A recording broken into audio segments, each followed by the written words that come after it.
Hey YouTube, just another quick one.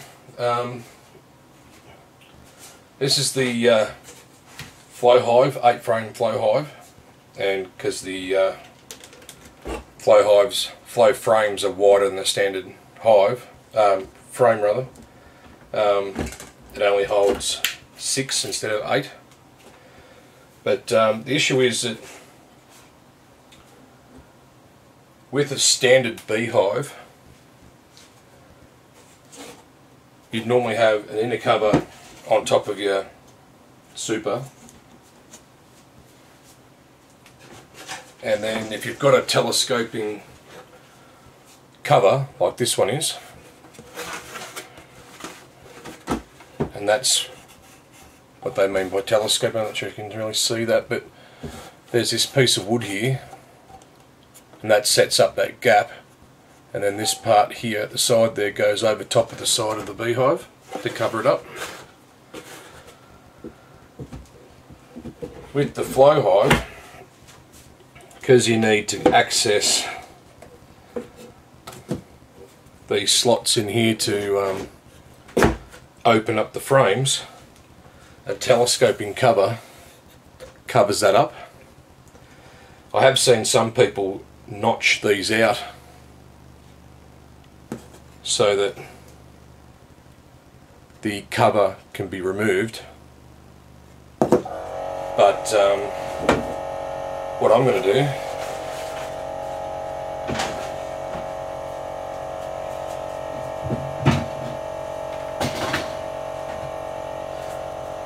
if you remember the base I made up, I didn't actually glue or staple the spaces, or the side rails I suppose you'd call them, to the actual base.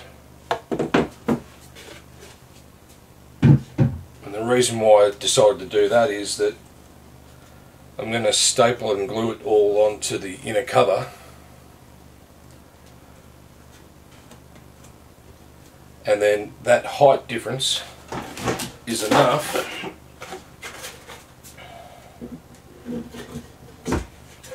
to space out the telescoping cover but still leave enough room to get the flow frame covers off.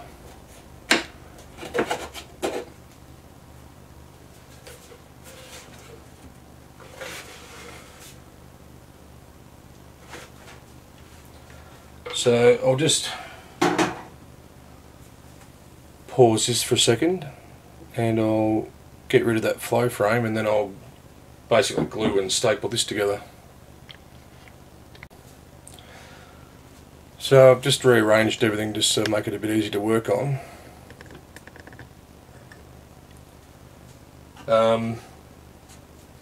Doesn't really matter which way this goes, but I am going to have what would have been the entrance facing down,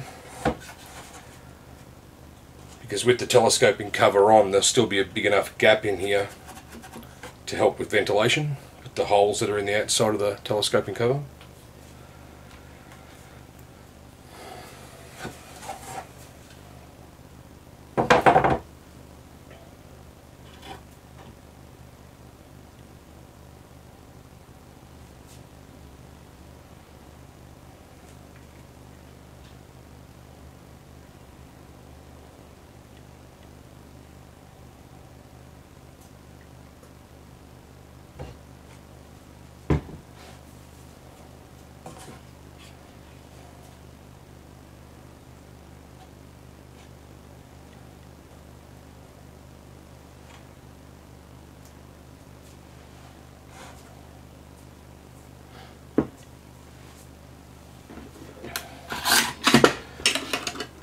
And just before I get too excited, make sure the staples aren't too long.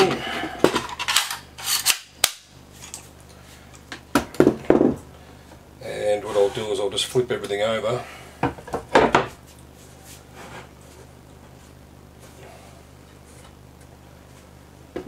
and come in from the top.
And that's pretty much it. So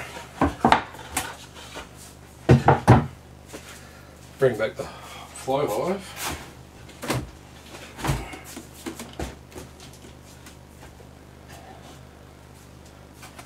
So the inner cover will go on now with the extension.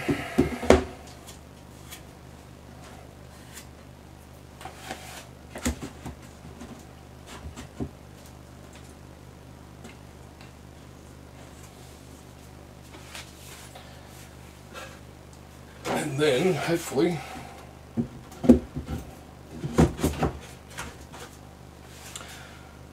that's the lid on.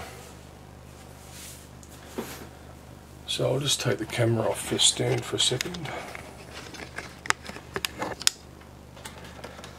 Bring you down here. You can see what I mean by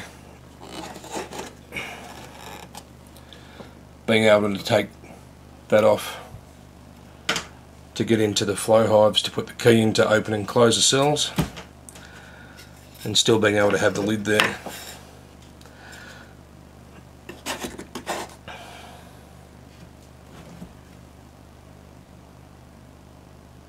I reckon that'll work alright. That's the way I'm doing it anyway.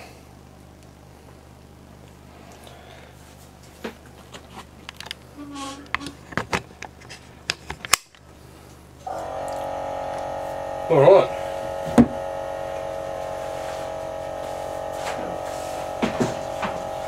So far we've got the top cover and the inner cover done.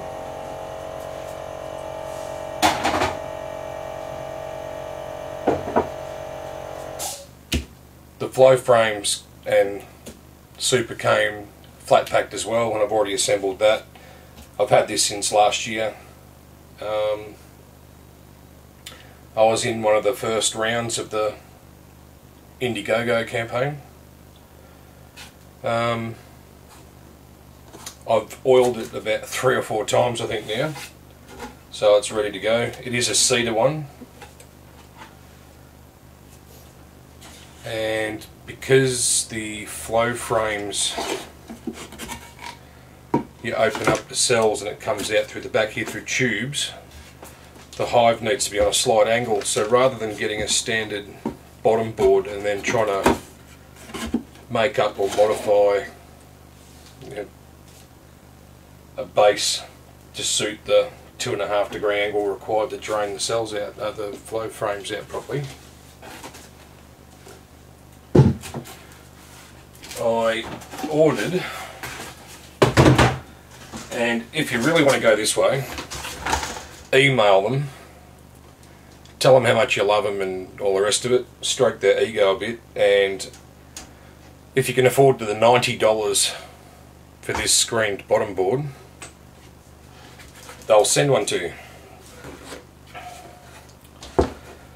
And the only difference between this and a normal screened bottom board, if I just get that in frame, is that this side rail tapers down from the front. There's your landing board. Bees crawl up here into the gap on top of the landing board, which I'll show a bit better detail later. And then there's this slope down towards the back, which is where you put your tubes in to drain your flow hives, your flow frames.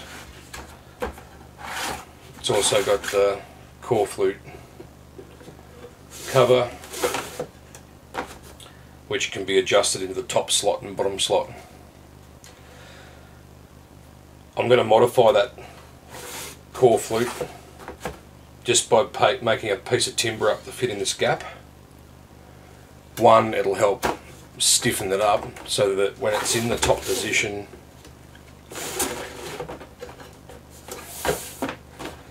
it doesn't sag, give it a bit more support. But also when it's in the bottom position, just so that this gap is closed up so you don't get any mice or large bugs and stuff getting in there and wreaking havoc. So that'll happen at a later date. This is just pine, this material, so it'll have to be painted as well. it'll get there. When it came, it only had a couple of staples in each side and in the corners, and it was quite rickety. I had to, well, one of the side rails basically fell off. So I pulled it apart, glued it down, and instead of staples I tech screwed it down, and it's not going to go anywhere. But for $90 you'd think it was, they'd put a bit better thought and a bit better pride in their workmanship, what have you.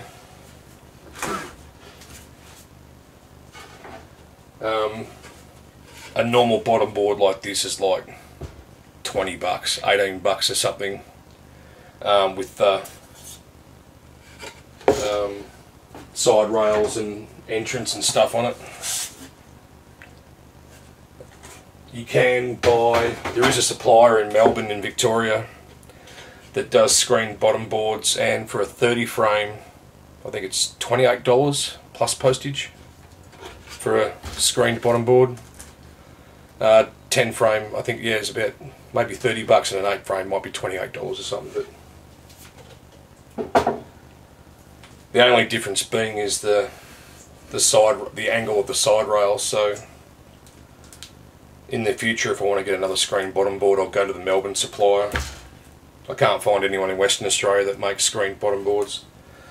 So I'll get one from Melbourne and take these side rails and rear rail off and chop it down to give me that angle. $90 is a bit steep, I think. Another $60 you can have a complete Beehive. Anyway, so that's the Flow screened bottom board.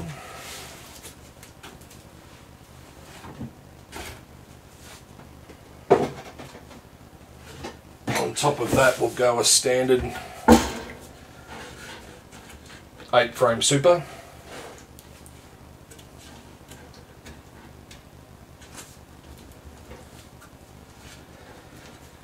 And that'll just have normal wax foundation frames in it when I make them, because that also came flat packed, and I'll have to assemble those at a later date. Once, to start with, that's all the hive's going to be, just one super.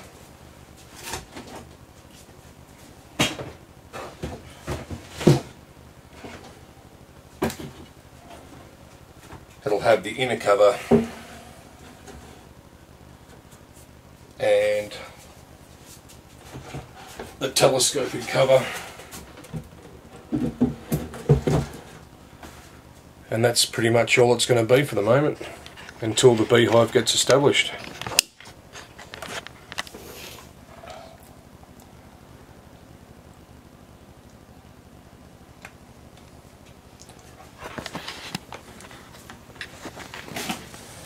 You see what I mean by there's the landing board, and there's your bee space to get in. I'll make up a strip of wood in here so I can close this gap off until they can get established. It's going to be months before I even get close to wanting to put bees in it yet, so that's that part. Excuse the dodgy camera work.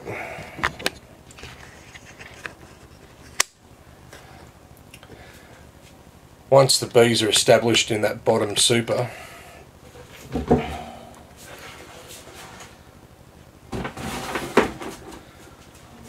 the plan will be to move up a few frames of honey from the main super.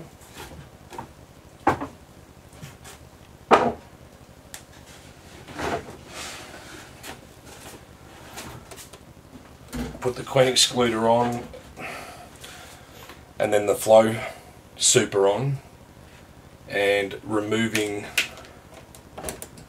some of these flow frames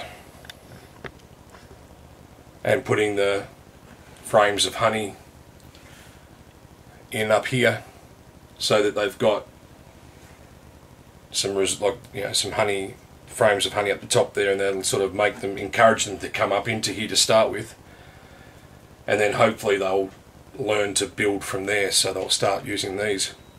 There's quite a few people on the forums and YouTube that are saying that bees don't like to use this as they come from flow. So if I put some frames of honey in the middle, I'm hoping that they'll learn to use the adjacent flow frames to get started, and then they'll get used to it and build from there. So with the flow frames in there, I'll put the top cover, the inner cover on,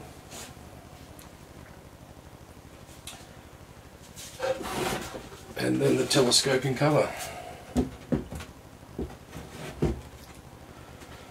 and then that's the beehive.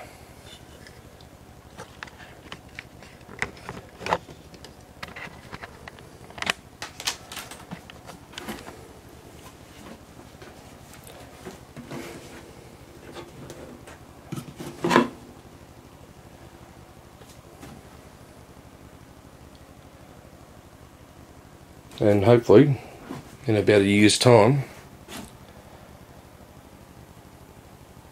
I'll have some honey.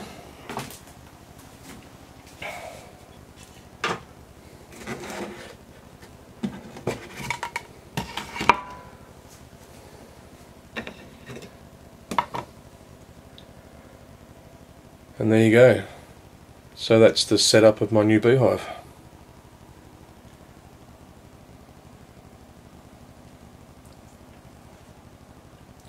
Alright YouTube, thanks for watching. If you've got any comments, leave them below and I'll try and answer them as best I can. And I'll see you next time.